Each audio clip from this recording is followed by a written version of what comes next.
মৃত্যুর কথা বলিয়া, মৃত্যুর স্মরণ, মৃত্যুর যন্ত্রণা, সাকরাতুল মাউত, এটা বড় বেশি ভয়ানক। আর এটা যদি এমন হইতো যে এমন যে ভাই আমার লোক আছে, আমার অসুবিধা হইতো না, আমি সরকারি দলের লগে আমার সম্পর্ক, হ্যাঁ আমার ক্ষমতা আছে, আমার টাকা আছে, আমি বাঁচার ব্যবস্থা আছে, এমন ব্যবস্থা কারো কাছে আছে? মৃত্যু ধনী আর গরিবকে বরাবর করে দিবে, মৃত্যু সুখী আর দুঃখীকে বরাবর করে দিবে, মৃত্যু আনন্দ এবং বেদনাকে সমান করে দিবে, মৃত্যু অট্টালিকা আর কুড়ে ঘরের মানুষকে কি করে দিবে? সমান সমান করে সমান করে দিবে, সমান করে দিবে। ওই কিতাবে লিখছে যে ওমর ইবনে আব্দুল আজিজ যখন বলছে, হায় আমার বন্ধুদেরকে কি করেছ, আমার দোস্তদেরকে কি করেছ, আমি যাদের সাথে রাতের পর রাত গল্প করতাম, আমার সেই বন্ধুদেরকে তুমি কই নিছ হে মৃত্যু। তো উনি লিখছে মৃত্যু যেন উনাকে বলতেছে ফিরাইয়া, কবর যেন উনাকে ফিরাইয়া বলতেছে, ওমর ইবনে আব্দুল আজিজ শোনো, আমি তোমার বন্ধুর চোখ তার শরীর থেকে খুলে ফেলছি, আমি তার হাতের কোনই তার দেহ থেকে আলাদা করে ফেলছি, আমি তার পাও তার শরীর থেকে আলাদা করে ফেলছি, আমি তার গোশত তার হাড্ডি থেকে আলাদা করে ফেলছি, আমি তার দেহকে রেজা রেজা করে এই মাটির সাথে মিশাই দিছি। যদি কারো দিল থাকে তো সে বুঝবে কবর থাকে এটাই বলবে, যে বন্ধুকে কবরে রাইখা 6 মাস পরে 9 মাস পরে আইসো একদিন, দেখবা তোমার বন্ধুর কোনো চিহ্ন নাই, তোমার আপন জনের কোনো চিহ্ন নাই, তোমার স্বজনের কোনো চিহ্ন নাই, আমি সব রেজা রেজা করে দিছি, সব ছিন্ন ভিন্ন করে দিছি। অতএব ভাই আমার, বন্ধু আমার, দোস্ত আমার, আজকে আমার এটাই কথা, মৌতের স্মরণ করেন, চারিদিকের মৃত্যু দেখেন, প্রতিদিন মানুষের জানাজা, কবরস্থান, লাশ, মৃত্যু দেখেন। আর যদি এই মৃত্যু দেখে, জানাজা দেখে, কবরস্থান দেখেও তুমি বলো না ভাই আপনারা দেখেন না, পরে ও কেন মোবাইল খুললো আবার, এতবার বলার পরে আমি ছেড়ে দেব না, আমার সাফ কথা, আমি ছেড়ে দেওয়ার মানুষ না, সিদ্ধান্ত নিয়েই বয়ানে বসি, আল্লাহর জন্য বলছি, আখিরাতের আশায় বলতেছি। আমাদের ছেলে পরিবর্তন হইতে হবে। মাওলানা সাহেব আমার আগে যিনি কথা বলতেছিলেন, আপনারা আমি যে 2-4 মিনিট কথা শুনতেছিলাম ওযু করতে করতে, বড় বেশি আফসোস করে বলছে না মাওলানা,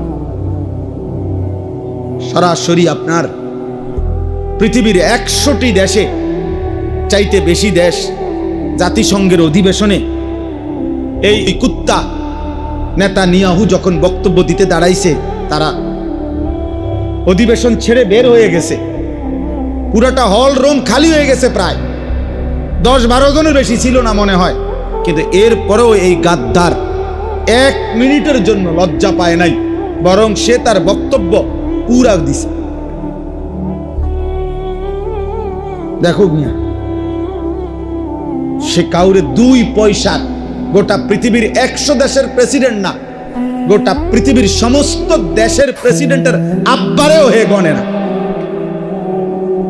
হে কাউরে গণে, এমন গাদ্দার। এই জাতিসংঘের ইতিহাসে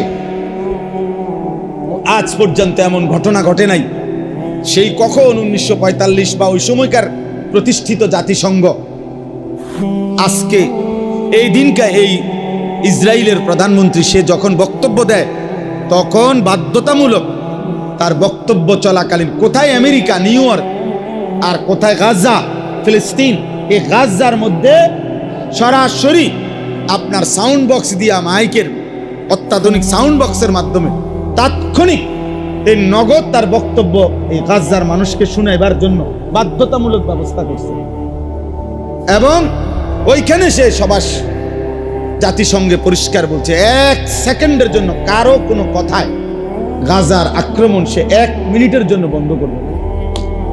এই দিনকার ঘোষণা,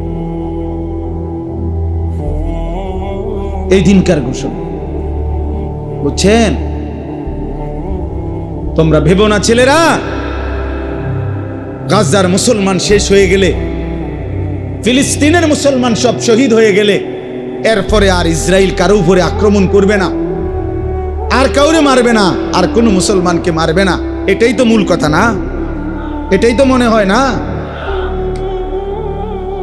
তুমি এই রঙেই তো তোমার জীবন যাবে, ঠিক না? পৃথিবীতে তোমার উপরে, তোমার ফ্যামিলির উপরে কোনোদিন আর আযাব গজব আসবে না। কারণ তুমি যে সারা রাত নারী দেখো, ছবি দেখো, উলঙ্গ দৃশ্য দেখো, 1 ওয়াক্ত নামাজ পড়ো না, আল্লাহ নাই, হালাল হারাম বলতে কিছু নাই, এই অবস্থাতেই তো আমাদের জীবনের সুখ, শান্তি, নিরাপত্তা মিলবে তো? তাহলে আমাদের ছেলেরা কি করছে? আমাদের বাবারা কিসের পিছনে শেষ করে দিতেছে হায়াত? কিসের পিছনে দাঁড়ায় রয়েছে বুড়া মিয়া সিয়াত দিয়া, এই ইট গাঁথে বিল্ডিং এর হেবড়া বইয়া রয়েছে। কোনো একটা ইটের মধ্যে নি কোনো বালু কম হয়, সিমেন্ট নি কোনো কম। বিল্ডিং হইতে হবে শতভাগ মজবুত। ফার্নিচার বানায়, উনি তাকায় আছে, ফার্নিচারের বার্নিশ করে, এবড়া সারা দিন জাগাত বইয়া রয়েছে যাতে করে বার্নিশ দুর্বল না হয়। কারণ এটা সোফা, সোফার এত দাম, ইটের গাঁথনির এত দাম। আর ওনার ছেলে আজকে 365 দিনে কোনোদিন ফজরের নামাজ পড়ে না। বাপ নামের এই মানুষটার চোখে 1 ফোঁটা পানিও না।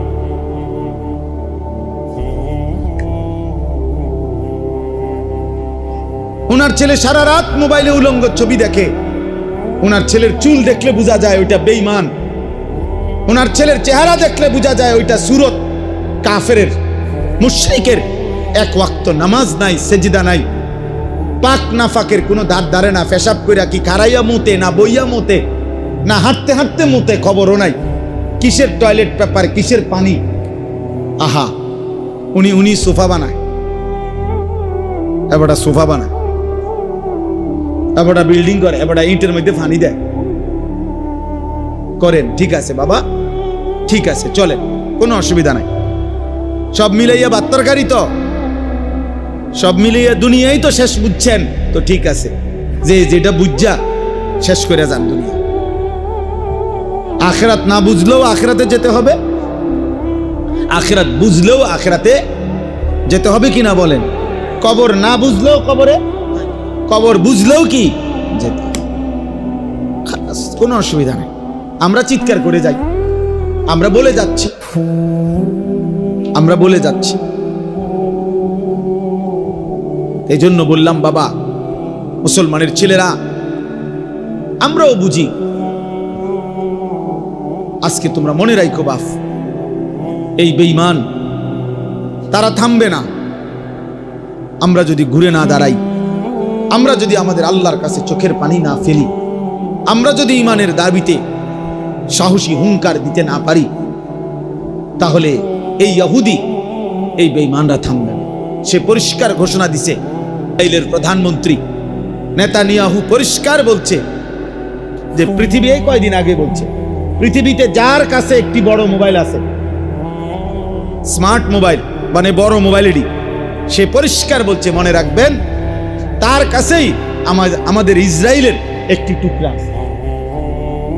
আপনি আমাদের সদস্য, আমাদের অংশ, বুঝছেন হিসাব?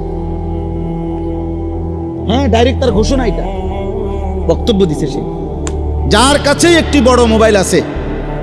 কারণ এই বড় মোবাইলের একটি মোবাইল এমন নাই যেটার কোনো না কোনো পার্টস কিসের, ইসরায়েলের ছাড়া নাই। অন্যান্য দেশেরও পার্টস আছে, কিন্তু ইসরায়েলের পার্টস এখানে আছেই আছে। সে বলছে সে আমাদেরই সদস্য, আমাদের একটা টুকরা হলো আছে। তাহলে পৃথিবীতে বড় মোবাইল ছাড়া বেওকুফ, এরম ছোট এই পিচ্ছি মোবাইল, এরম আমগো মতো বলদ একবারে অল্প আছে। এরম বেকুব আরও আছে।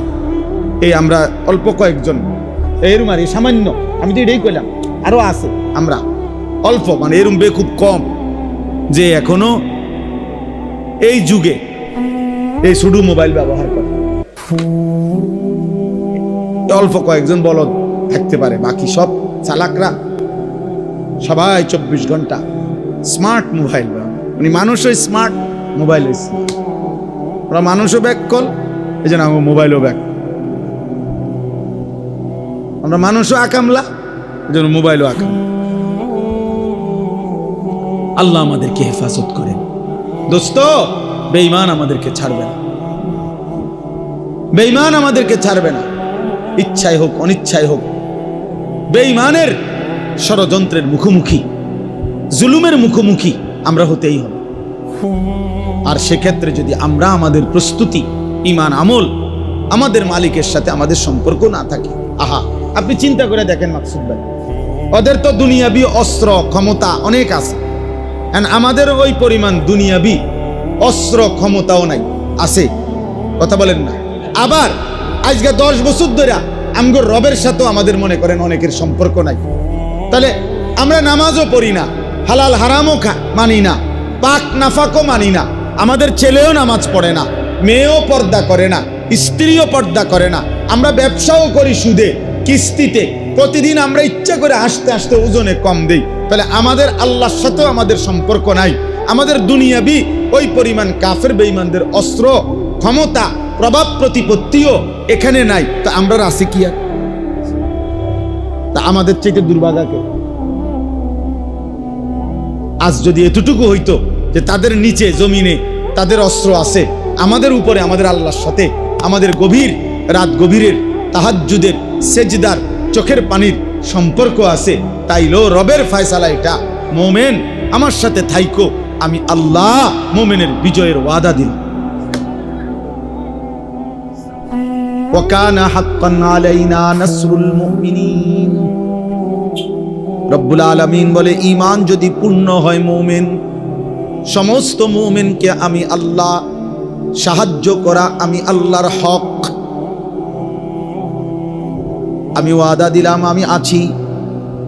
ওয়াদাল্লাহুল্লাযীনা আমানু ওয়া আমিলুস সালিহাতি লায়াস্তাখলিফান্নাহুম ফিল আরদ। ওয়াদাল্লাহুল্লাযীনা আমানু মিনকুম। আল্লাহ বলেন, তোমাদের মধ্য থেকে যারা পূর্ণ ঈমানওয়ালা পূর্ণ আমলওয়ালা হবে, আমি আল্লাহ ওয়াদা দিলাম। ওয়াদাল্লাহ, আল্লাহ বলেন আমার ওয়াদা, আমি ওয়াদা দিলাম বান্দা, পূর্ণ ঈমান পূর্ণ আমল পূর্ণ সেজদা আমারে যদি বুঝিয়ে দাও, লায়াস্তাখলিফান্নাহুম ফিল আরদ, আমি অবশ্যই জমিনের বাদশাহী বুঝায় দেব। বলেন বন্ধু, সাহাবায়ে কেরাম মনে করেন 10,000 সাহাবী নবীর সামনে বসছে, একটা কল্পনা করেন, এরকম নবীজি মনে করেন নসিহত করতে মসজিদে নববীর মিম্বরে বসছে। তো ধরেন নবীজির সামনে ওই মুহূর্তে, ইনসাফের সাথে ভাবেন, নবীজির সামনে মনে করেন 10,000 সাহাবী বসা, কয় হাজার? তাহলে 10,000-এর কারণে মনে করেন প্রথমে আছে কেউ, আবার একবারে লাস্টও তো আছে কেউ।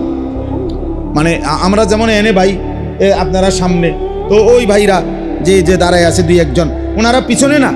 তো তাহলে এভাবে 10,000 মানুষ বসতে গেলে তো সামনেও আছে পিছনেও আছে, ডানেও আছে বামেও আছে। আপনাদের বিবেক কি বলে? কল্পনা করেন তো যে 10,000 সাহাবীর মধ্যে ফজরের নামাজ পড়ে না কয় পার্সেন্ট? হিসাবটা বুঝছিনি ভাই, বিজয়ের হিসাব বুঝতে হবে। স্লোগান আমিও দিতাম জানি, স্লোগান আমি আলহামদুলিল্লাহ ছাত্র জীবনে স্লোগানে প্রসিদ্ধ ছিলাম। আমার স্লোগান আলহামদুলিল্লাহ, আমি স্লোগানের লাগেও আমার অনেকে নিয়ে যাইতো যে স্লোগান দিতে বানি চল। স্লোগান কাহাকে বলে? স্লোগানের সেরা ছিলাম। আমার উস্তাদ আল্লামা ইসহাক ফরিদি রাহমাতুল্লাহ আলাই, যার কাছে আমি বুখারি পড়ছি, হুজুরে বলতেন আনিস চল কোথায়, এই ডিপ্লোমা ইঞ্জিনিয়ার্স ইনস্টিটিউটে আজকে সেমিনার আছে, স্লোগান দিতে হবে। আমি চলেন ঘুরে এলাম, স্লোগান দিতে জানি আমি আলহামদুলিল্লাহ। ছাত্র জীবনে খুব স্লোগান দিতাম। ঘন্টার পর ঘন্টা স্লোগান দিতে পারতাম। মিছিল হইলে পাগল হয়ে থাকতাম যে মিছিল হইব কোন সময়, মিছিল হইলেই গিয়ে মাইক ধরতাম যে স্লোগান দিব আমি। স্লোগান তো দিলে হবে না বাবা। তাহলে আপনি কল্পনা করেন, প্রথম সাহাবি আর 10,000 নম্বর সাহাবি ফজরের নামাজ পড়ে না কয়জন? 5 ওয়াক্ত নামাজ পড়ে না কয়জন? হারাম রোজগার করে কয়জন? সুদ কিস্তির সাথে সংযুক্ত ছিল কয়জন? ওজনে কম দিছে কয়জন? এই হিসাবটা বুঝছেন? বিজয়ের হিসাব, বিজয়ের হিসাব এটা। কেন সাহাবায়ে কেরাম অর্ধ পৃথিবীতে, সারা পৃথিবীতে কালেমার পতাকা উড়াইলেন কিভাবে? মাত্র 30,000, অথচ কাফের 2 লাখ। মাত্র 10,000, কাফের 1.25 লাখ। এরকম মানে সৈন্য। আমরা কিতাবে স্পষ্ট পড়ছি, আশ্চর্য হবেন ভাই, কিতাবে স্পষ্ট পড়ছি ওমর রাদিয়াল্লাহু তাআলা আনহু একদিন এক যুদ্ধে হযরত খালিদ ইবনুল ওয়ালিদ রাদিয়াল্লাহু তাআলা আনহুকে জিজ্ঞেস করছেন, লম্বা ঘটনা, আমি শুধু ওই মূল কথাটা বলতেছি 1 মিনিট। যে ওনারে জিজ্ঞাসা করছে, খালিদ 60,000 কাফেরের বিরুদ্ধে যুদ্ধ করার জন্য তোমার সাথে কয়জন দিলে চলবে? তো উনি বলছে আমিরুল মুমিনিন ওমর। ওমর তখন খলিফা, ইসলামের দ্বিতীয় খলিফা। হযরত খালিদ ইবনুল ওয়ালিদ বলছে আমিরুল মুমিনিন ওমর, খালিদকে একা পাঠাইলেই চলবে, একাই পাঠাইলে চলবে। হযরত ওমর রাদিয়াল্লাহু তাআলা আনহু বলছেন, খালিদ অহংকার করলা, কথাটা বড়াই হয়ে গেল না? 60,000-এর মোকাবেলা একাই লড়বা? হযরত খালিদ ইবনুল ওয়ালিদ বলছে, ওমর আমিরুল মুমিনিন, আল্লাহর কসম অহংকার করে বলি নাই, বরং আমার নবীর একটা হাদিসের কারণে বলছি। আমার নবী সাল্লাল্লাহু আলাইহি সাল্লাম বলছেন, মাসালুল্লাযী ইয়াযকুরু রাব্বাহু ওয়াল্লাযী লা ইয়াযকুরু রাব্বাহু মাসালুল হাইয়্যি ওয়াল মাইয়িত। নবী তো বলছে যে আল্লাহর জিকির করে, আল্লাহর ইবাদত করে, আল্লাহর স্মরণ করে, আর যে করে না, উভয়ের পার্থক্য হলো একজন জীবিত, একজন মৃত। তা আমার তো ইয়াকিন আমিরুল মুমিনিন জীবিত তো শুধু আমি, 60,000 এগুলো তো মুর্দা। তো মরা মানুষ 60,000 হইলে কি আর 60 লাখ হইলে কি? জীবিত তো আমি একাই, কারণ আমি তো আল্লাহর জিকির করি, আমি তো আল্লাহর গোলামি করি, আমি তো আমার মালিককে সেজদা করি। প্রিয় সন্তান আমার, একটা ছেলে হলো, তোমারে বললাম ভাই, আগামী দিনের ইসলামের জন্য তুমি না ফিরলে আল্লাহর দ্বীনের জন্য লড়বে কে বাপ? তোমার বয়স মাত্র 16, 18। আহা, তুমি যদি দ্বীনের জন্য কোরবানি না দাও, ইসলামের জন্য কোরবানি করবে কি? আল্লাহর দ্বীনের জন্য কে লড়বে? 60 বছরের বুড়া চাচা, ওনার তো শক্তি নাই, উনি তো দুর্বল হয়ে গেছে, উনি তো দোয়া করতে পারবে এখন। এই জন্য আমার কথা, মূল বিষয়, আমরা মৃত্যুকে স্মরণ করি, মৃত্যুর যন্ত্রণাকে স্মরণ করি। আমাদের রব আমাদের সব জানেন, আমাদের মালিক আমাদের 24 ঘন্টা দেখেন। আমাদের অন্তরের ভিতরে গভীরে যত চিন্তা, যত কুমন্ত্রণা, আল্লাহ তাআলা বলেন, বান্দা আমি সব জানি। হৃদয়ের গভীরে তোমার কি আসা যাওয়া করে আমি সেটাও বুঝি বান্দা, আমি জানি বান্দা। এই পৃথিবীর কেউ টের পায় নাই তোমার মনে কি কি, আমি তো জানি। জানে? কথা বলে না? জানেন আল্লাহ? দেখেন, এবার তর্জমাটা শুনেন, আমার কথা শেষ। আমার 25-এ টাইম, 8:20 বাজে আমার গণিতে। জি দেখেন, এবার তর্জমাটা শুধু শোনেন। আমরা যেহেতু এখানেই নামাজ পড়ব, 5 মিনিট দেরি হইলে কোনো অসুবিধা নাই, ঠিক না বলেন? নামাজ আমরা যারা পড়মু তাদের আর 10 মিনিট দেরি হলে অসুবিধা আছে? আর যারা নামাজ পড়বে না, যারা, তো তার আর আগে হইলে কি আর পরে হইলে কি, তো নামাজই করতে হবে। বুঝেন না? তার তো কোনো টেনশনে নাই, বেচারার তো কোনো অসুবিধা নেই, হয়তো সবচেয়ে ভালো হলো, কারণ পেরেশান মুক্ত, কারণ সে তো অপদার্থই, বেনামাজি। তার আর রাত কি আর দিন কি, তার মুতলেই কি আর না মুতলেই কি? বুঝেন না কথাটা? হ্যাঁ, এই জন্য বেনামাজি মনে রাখবেন, এই পৃথিবীর মধ্যে সবচেয়ে বেশি নির্লজ্জ বেহায়া কে? যার কপালে সেজদা নাই সে। এটা মনে হয় পৃথিবীর সবচেয়ে নিকৃষ্ট বেয়াদব কে? বেনামাজি যে। পৃথিবীর সবচেয়ে অসৎ কে? বেনামাজি যে। যার কপালে সেজদা নাই তার চাইতে নিকৃষ্ট কোনো বেয়াদব, অসভ্য, অসৎ আর কেউ হইতে পারে? কেন বলে এত কঠিন কথা কইলেন কেন? কারণ হইল এত বড় সৃষ্টি জগৎ দিয়া যে তাকে লালন পালন করে। আরে মানুষ 10 টাকার বন আর 1 কাপ চা খাবাইলে মানুষ তার প্রতি কৃতজ্ঞতা বোধ থাকে যে বেটা আমারে গত সোমবারে 1 কাপ চা একটা বন খাওয়াইছে। এই মুহূর্তে লোকটা ডাক দিছে, মাত্র একটা সপ্তাহ হয় নাই, এখনই কেমনে কই যাইতাম না। কথাটা বুঝেন নাই? মানুষে একটা বেলা বিস্কুটের হক আদায় করতে গিয়া 3 ঘন্টা মিছিল করে না? মানুষ 1 কাপ চা, লাল চা, চাও না চার যাতো না, 1 কান বিস্কুট আর 1 কান বেলা বিস্কুটের হক আদায় করতে ঘন্টার পর ঘন্টা স্লোগান দেয়। 500 টাকা শেষ রাইতের ফজরের 1 টাইমের শেষ 500 টাকা, সকাল 10টায় ভোট, আর টেহারা দিছে শেষ টাকাটা দিছে 5টায়, মাঝখানে 5 ঘন্টার ব্যবধান, যাইয়েই হেরে ভোটটা দেয়। কারণ 500 টাকা দিছে, তার একটা বিবেকে বাঁধে যে না রে, আরো দিছে অনেকে, কিন্তু ইডি আর কইয়া লাভ নাই ভাই, তারা দিছে আরো অন্যান্যরা, কিন্তু কেউ দিছে 100, 200, 230, 40, তাও আবার ওই খাবাইয়া দাবাইয়া মিলাইয়া হয়তো আরো 50টা হইতে আরে দৌড়ে বেটা, ডাইরেক্ট 500 দিয়ে দিছে, তার হক বেশি, তে শেষ টেয়ারা হয়ে দিছে। 500 টাকার হকের জন্য একজন অনুপযুক্ত ব্যক্তিকে ভোট দিয়ে দিল। তাহলে মানুষের ভিতরে যদি 500 টাকার কৃতজ্ঞতা এমন হয়, এত বড় কায়নাত, এত বড় সৃষ্টি দিয়ে যিনি লালন করছেন, পালন করছেন, হায় নাফরমান, তার প্রতি কি পরিমাণ কৃতজ্ঞতা হওয়া উচিত। তাইলে আপনার কি মনে হয়, এত বড় সৃষ্টি জগৎ দিয়ে যিনি লালন পালন করে, সেজদা করে না, তার চাইতে বড় বেয়াদব আর কেউ হইতে পারে? তার চাইতে বড় গাদ্দার আর কেউ হইতে পারে? তার চাইতে বড় নিমক হারাম আর কেউ হইতে পারে? যেন বেনামাজির চাইতে বড় কোনো নিমক হারাম নেই, বেনামাজির চাইতে বড় কোনো বেয়াদব নেই। ও নিকৃষ্ট বেয়াদব, ও গাদ্দার, ও সাংঘাতিক গাদ্দার। বলেন নাউজুবিল্লাহ, বলেন নাউজুবিল্লাহ। আচ্ছা, আর অল্প একটু ফ্যানের বাতাস যাই হইছে। চলেন, এই জন্য দেখেন আল্লাহ তাআলা বলেন, আমি শুধু তর্জমা বলি, কোরআনুল কারীমের 26 নম্বর পারা, 50 নম্বর সূরা, সূরায়ে কাফ। এই সূরার আপনার তেলাওয়াত করেছি 16 নম্বর আয়াত থেকে আমি আপনাদের সামনে 22 নম্বর আয়াত পর্যন্ত তেলাওয়াত করছি। তাহলে কয়টা আয়াত হবে? 16, 17, 18, 19, 20, 21, 22, 7টা আয়াত, 16 নম্বর সহ। তো আল্লাহ তাআলা বলেন, ওয়ালাকাদ খালাকনাল ইনসানা, আমি আল্লাহই অবশ্যই মানুষকে সৃষ্টি করেছি, ঠিক তো?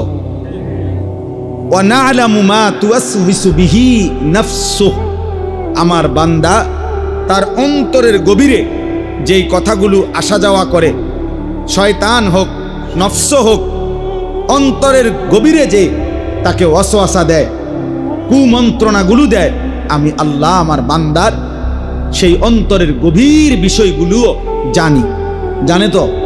আল্লাহ বোঝে তো?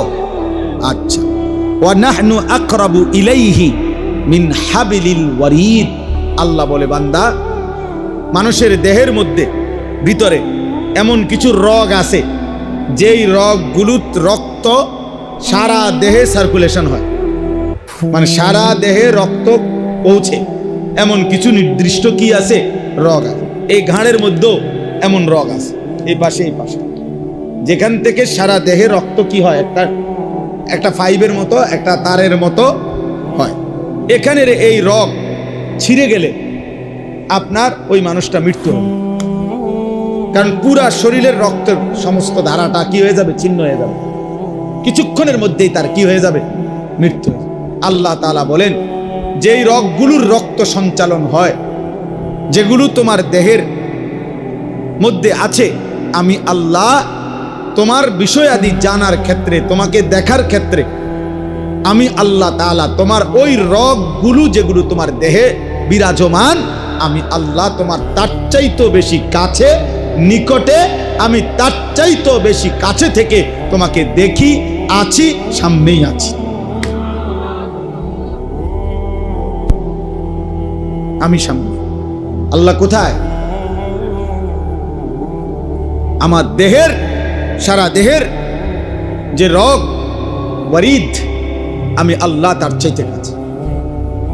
তাইলে আল্লাহ তাআলা নিজের ব্যাপারে তিনটা কথা বলছেন। এক, আমি তোমাকে সৃষ্টি করেছি, কথা বলে না। দুই, অন্তরের গভীরে যেটা আমি সেটা জানি। তিন, আমি তোমার একদম সাথে, একদম সাথে, একদম সাথে। আল্লাহ কদ্দুর সাথে? একদম সাথে, একদম কাছে। আল্লাহ আমার অস্তিত্বেরও কাছে কে? এই তিনটে। এরপরে দেখেন আল্লাহ বলে শুধু আমি না, আমার আরো ব্যবস্থাপনা আছে তোমার সাথে। এবার শোনো তোমার লগে আমার আর কি কি ব্যবস্থাপনা। ইয ইয়াতালাক্কাল মুতালাক্কিয়ানি আনিল ইয়ামিনি ওয়া আনিশ শিমালি কাঈদ। আল্লাহ বলেন 24 ঘন্টা আমি আল্লাহর পক্ষ থেকে তোমার দুই পাশে, ডানে এবং বামে আমার ফেরেশতা তোমার পাশে আছে। আছে কে? কোথায় আছে? ডানে এবং কি? এই দুই ফেরেশতা তোমার জিন্দেগীর সব কিছু লিখতেছে, সংরক্ষণ করতেছে। ফেরেশতা লেখে না কখন?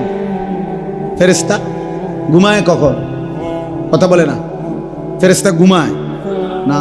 কোরআন শরীফ আল্লাহ বলছে 1 সেকেন্ডের জন্য আল্লাহর কোনো আদেশ তারা লঙ্ঘন করে না, সিস্টেমে নাই তার। এই ফ্যান, এই যে এটা ঘুরতেছে, বিদ্যুৎ না গেলে অথবা আমরা সুইচ বন্ধ না করলে এটা নিজে নিজে 40 মিনিট পর, আধা ঘন্টা পর নিজে একটু জিরানের লাগিয়া বন্ধ হইবার সিস্টেম আসেনি কেন? সিস্টেমে নাই এর ভিতরে। ফেরেশতা এরকম অপশনের কোনো সিস্টেমে নাই। ফেরেশতা 24 ঘন্টা লিখছে। এরপরে আল্লাহ বলেন চারটা হইল। আল্লাহ নিজের ব্যাপারে বলছে কয়টা? আর ফেরেশতাদের এই ডানে বামে এই 4 নম্বর ব্যবস্থাপনা। 5, মা ইয়ালফিজু মিন কাউলিন ইল্লা লাদাইহি রাকিবুন আতীদ। আল্লাহ বলে বান্দা এই জবান দিয়া, জিহ্বা দিয়া যাই বলো না কেন, যখন যা উচ্চারণ করো না কেন, আমি আল্লাহ আলাদা সদা তৎপর, আমি প্রহরী ফেরেশতা আলাদা আরেকজন রাখছি। তোমার মুখ দিয়া যা বের হয়, ভালো মন্দ, দরকারি বেদরকারি, সবকিছু আলাদাভাবে ও আরেকটা ফাইলের মধ্যে লিখতেছে। এটা একটা ব্যবস্থাপনা। এরপরে আল্লাহ বলেন এগুলো তো আছেই সংরক্ষণ।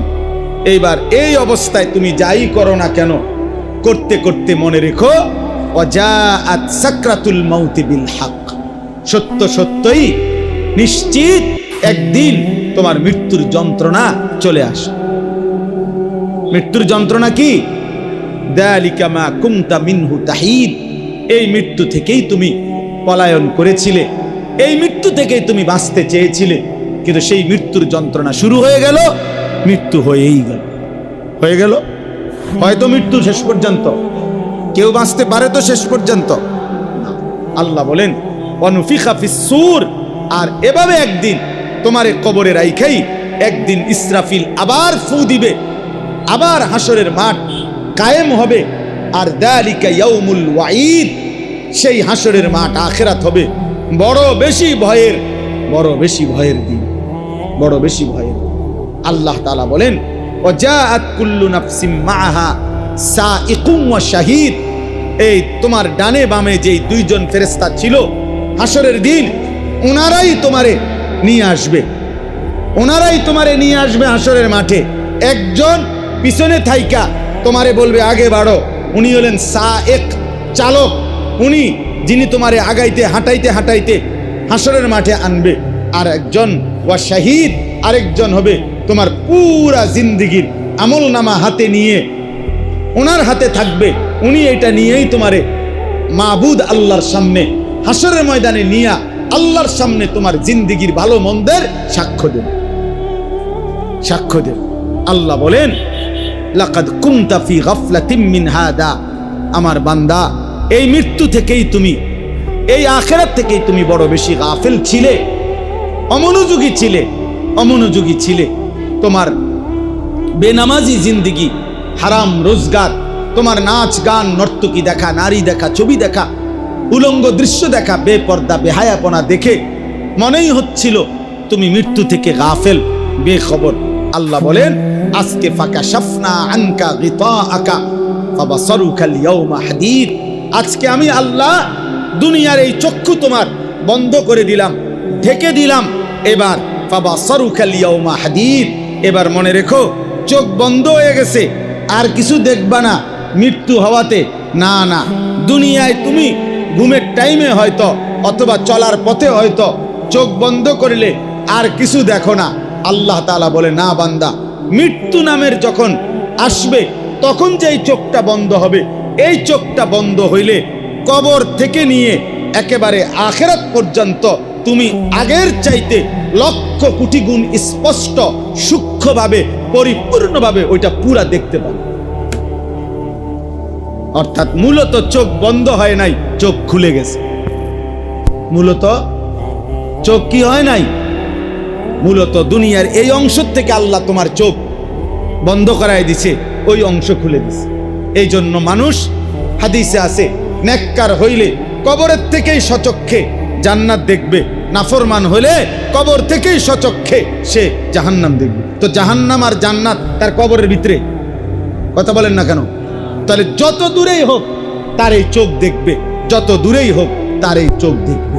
এই জন্য আমার কথা শেষ, আমার বাপ, আমার ভাই, আমার বন্ধু, দয়া করে ফিরতে শিখেন। কষ্ট দিলাম অনেকক্ষণ, আপনাদের কাছে অনুরোধ, উঠেন না কেউ, আমার আর একটু কথা আছে। জি, জরুরত থাকলে যান, অসুবিধা নেই। তো দেখেন, আমাদের প্রত্যেকের কাছে আমার কথা এটাই, মৃত্যু আমাদের নিশ্চিত, কবরের যন্ত্রণা আমাদের নিশ্চিত, মৃত্যুর যন্ত্রণা আমাদের নিশ্চিত। অতএব দুনিয়া ভালো থাকি আর মন্দ থাকি, সুখে থাকি আর জুলুম করা হোক, কাফের বেঈমান আম করে মাইরেই ফেলুক, মনে করেন তারপরেও তো একটা কথা থাইকা যায়, যদি আখিরাত বাইচা যায়, যদি কবরে বাইচা যায়, তাহলে তো সফল। কথা বোঝেন নাই আমার? হয়তো দুনিয়া সুখ পাইলাম না, হয়তো দুনিয়া নিরাপত্তা পাইলাম না, কিন্তু আখিরাত তো যদি বেঁচে যায়, ভালো না এটা? এই কথাটাই আজকে আপনাদের কাছে বললাম। একজনও যদি বুঝে থাকেন কবর, হাসর, আখিরাত, পরকাল ভুলে যাওয়া কোনো মুসলমান মুমিনের জন্য উচিত না। পৃথিবীর সব কাফের ভুলে যাক, আমরা ভুলবো না, বলেন ইনশাআল্লাহ। অতএব কবরের ভয়ে, আখিরাতের ভয়ে, মৃত্যুর ভয়ে আমাদের নামাজ পড়া উচিত, আমাদের চরিত্র ভালো রাখা উচিত, আমাদের হালাল উপার্জন করা উচিত, আমাদেরকে দ্বীনের সাথে থাকা উচিত। আল্লাহ আমাদেরকে তৌফিক দান করেন। আমার প্রিয় ভাই মাওলানা মহিউদ্দিন, আর 2 মিনিট আমার কথা। এই মাদ্রাসাটা তারাপুর মাদ্রাসা ইসলামিয়া দারুল উলুম, মাওলানা মহিউদ্দিন আমাদের অনেক বেশি আদরের, অনেক বেশি মহব্বতের। আমার শায়েখ আরিফ বিল্লাহ হাকিমুন নফস আল্লামা মুফতি মুশতাকুন নবী কাসিমি হযরত দামাত বারাকাতুহুমের অনেক বেশি প্রিয় মানুষ হলো এই মাওলানা মহিউদ্দিন, যে এই মাদ্রাসার মুহতামিম। আলহামদুলিল্লাহ, আমাদের শায়েখ তাকে অনেক বেশি ভালোবাসেন, আমরাও অনেক বেশি মহব্বত করি। যে কোনো সময় এদিকটা চলার পথে যখনই এদিকে মাহফিলে যাই, 2 মিনিট 5 মিনিটের জন্য হলো এখানে থামি, কখনো এখানে নামাজ পড়ি, কখনো এখানে চা খাই, একটু না একটু খোঁজ খবর রাখি। এই মনে 2-4 দিন আগেও দেখা গেছে আমরা। তাইলে আমার আপনাদের কাছে বলার উদ্দেশ্য হলো,